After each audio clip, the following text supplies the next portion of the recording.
نحمده نصلي ونسلم على رسوله الكريم اما بعد فاعوذ بالله من الشيطان الرجيم بسم الله الرحمن الرحيم قال الله تبارك وتعالى في شان حبيبه الكريم ان الله وملائكته يصلون على النبي يا ايها الذين امنوا صلوا عليه وسلموا تسليما اللهم صل على سيدنا نبينا ومولانا محمد وبارك وسلم. حاضرین اکرام، علامہ اقبال نے کہا علی کا زیب زین زندہ ہے، فاطمہ کے دل کا چین زندہ ہے، نہ پوچھ وقت کی ان بے زباں کتابوں سے، جب سنو اذان تو سمجھو حسین زندہ ہے، جب سنو اذان تو سمجھو حسین زندہ ہے.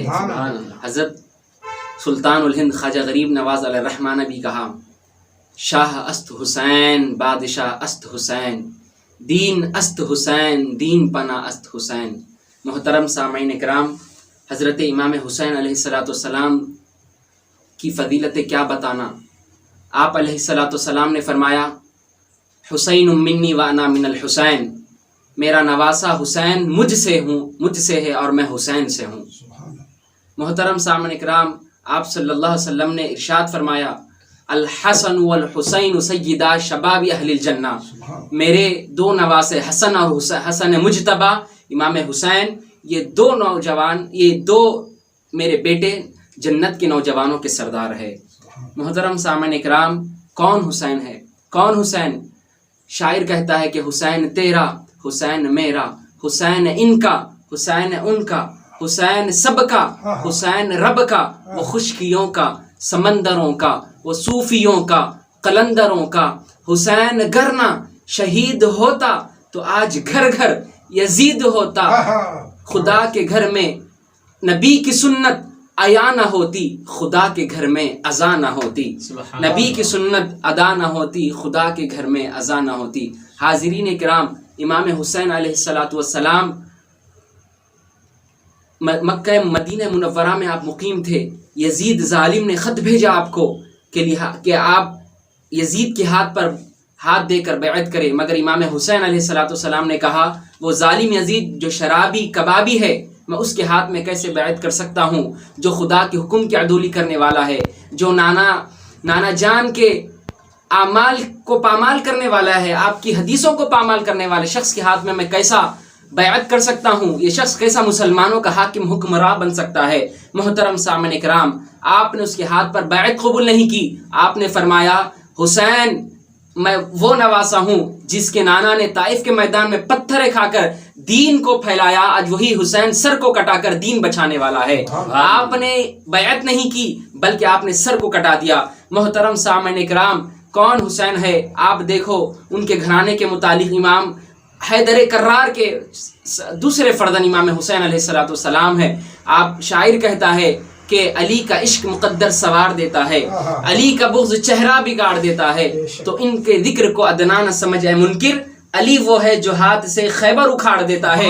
اور کربلا کے میدان میں تو چھوٹے سے معصوم بچے علی اصغر رضی اللہ تعالیٰ عنہ کو شہید کیا ظالموں نے. آپ بتا ہی رہے تھے، امام حسین نے پوچھا اے شمر، کیا اس چھوٹے سے بچے سے بھی تجھ کو کوئی واسطہ ہے؟ کیا اس نے بھی یزید کے بارے میں کچھ کہا؟ اتنی بات کہنی تھی کہ پیچھے سے تیز تیر آئی اور حلق میں پیوست ہو گئی. امام حسین علیہ السلام بھی، امام حسین کے ہاتھ میں ان کا چھوٹا دودھ پیتا بچہ علی اصغر شہید ہو گئے رضی اللہ تعالیٰ عنہ. شاعر کہتا ہے کیا کہ دودھ پیتا بچہ یہ صدا دیتا ہے، ہرملا سامنے آ دھمکیاں کیا دیتا ہے، نام اصغر ہے میرا ہوں علی کا پوتا، جو انگلیوں سے در خیبر اکھاڑ دیتا ہے، جو انگلیوں سے در خیبر اکھاڑ دیتا ہے. عزیزان گرامی قدر، امام حسین علیہ السلام نے پورے، آپ غور کریں محترم سامعین اکرام، اگر آپ کی لڑائی ہو تو آپ میدان میں لڑنے اکیلے جاتے ہو کہ پورے گھرانے کو لے کر جاتے ہو، مگر قربان جائے امام حسین علیہ السلام پر، آپ جنگ آپ کی ہے مگر آپ پورے گھرانے کو لے کر کربلا کے میدان میں گئے. نانا کے دین کو بچانا ہے تو حسین کی گردن نہیں بلکہ پورے گھرانے کی گردن کو کٹایا جائے گا، مگر دین کو بچایا جائے گا. عزیزان گرامی قدر، اگر امام حسین علیہ السلام یزید کے ہاتھ میں بیعت کرتے تو یقین جانے محمد عربی صلی اللہ علیہ وسلم نے جو دین لے کر ہمارے درمیان آئے تھے وہ دین نہیں رہتا بلکہ یزید اس دین کو بدل دیتا تھا. محترم سامعین کرام، امام حسین کا بہت بڑا ہم پر کرم ہے کہ آپ نے گردن کو کٹا کر بتایا کہ لوگوں سامنے قوت ہوگی، طاقت ہوگی، حکومت ہوگی، خلافت ہوگی، مگر اگر وہ باطل ہے تو کبھی تم ان کے سامنے نہیں جھکنا۔ مسلمانوں کو بتایا کہ مسلمانوں قیامت تک ایسے لوگ پیدا ہوگے جو دین کے خلاف اٹھیں گے، حق کے خلاف اٹھیں گے، تو حق والوں کو بتایا کہ حق والوں کبھی تم اپنے بیکنا نہیں، غیر کے سامنے تم سر جھکانا نہیں، سر کو کٹا دینا۔ عزیزان گرامی قدر، نوجوان کو امام حسین نے درس دیا کہ آج جو لوگ شادیوں میں ناچتے ہیں، آج جو لوگ گھوڑوں پر بیٹھ کر ناچتے ہیں، شادیوں میں ڈھول کی آواز پر ناچتے ہیں، امام حسین نے بتایا کہ مسلمانوں تم کو ڈھول کی آواز پر نہیں بلکہ تلواروں کی کھنک کی آواز پر ناچنا ہے۔ تم کہاں جا رہے ہو؟ محترم سامعین کرام، امام حسین علیہ السلام نے کربلا کے میدان میں سر کو کٹا کر بتایا، اور ظالموں نے جب 71 لوگوں کو شہید کر دیا، پورے گھرانے کو شہید کر دیا، امام حسین علیہ السلام جب آپ جنگ کے لیے میدان کربلا میں اترے تو لہذا پہلا وار کہا، تاریخ میں کہا جاتا ہے کہ پہلا وار آپ کے ہونٹوں پر ہوا، تو پیچھے سے آواز آئی، کنبے سے آواز آتی ہے کہ ظالموں وہ ہونٹ کو کیوں مارتے ہو جس ہونٹ پر محمد عربی بوسہ لیا کرتے تھے؟ ارے وہ پشت پر تم وار کرتے ہو جس پر حضور پاک علیہ السلام اپنا دست اقدس پھیرا کرتے تھے۔ محترم سامعین کرام، ظالموں نے یہ نہیں دیکھا کہ یہ نواسے رسول ہے، سید الانبیاء کے، سردار الانبیاء کے گھرانے کے نواسے ہے۔ میں آخری بات عرض کرنا چاہوں گا محترم سامعین کرام، جب دمشق کے بازار میں ظالموں نے، یزیدیوں نے سروں کو نیزے پر لگا کر دمشق کے بازار میں گزر رہے تھے تو ایک حبشی عورت تھی، حبشی عورت جو چھت پر ٹھہر کر دیکھ رہی تھی کہ کیا ہو رہا ہے، یہ تماشا کیا ہے دمشق کے بازار میں۔ عزیزان گرامی قدر، تاریخ میں آتا ہے کہ وہ بی بی سکینہ، بی بی زینب، امام زین العابدین بھی اس میں شامل ہے۔